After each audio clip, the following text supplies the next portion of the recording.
Descriptive and inferential statistics. Descriptive statistics tell us something about our sample, such as the mean age of the 500 soldiers that we surveyed stationed at Fort Carson, Colorado, is 25.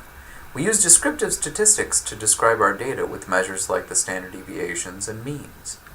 Inferential statistics, on the other hand, are statistics that we construct to hypothesize measures about population. For instance, we could infer from our experiment that the average age of U.S. soldiers is around 25. However, we need to be very careful about this assumption, which brings us to our next section. Confidence and significance. Confidence level dictates how often we are willing to be incorrect about our assumptions about the population parameter. For instance, if we sample 500 random soldiers from Fort Carson 100 times and calculate the mean ages of each group, we will get close to the true mean of the U.S. Army soldiers 95% out of 100 of those times on average.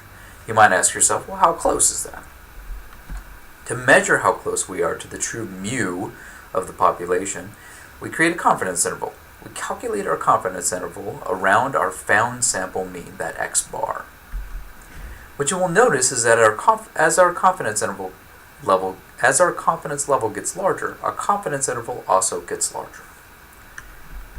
The graphic on the right illustrates the confidence interval, with 100 experiments used to find the true mu of some population, and 7 of those experiments missed the true mu in their respective confidence intervals.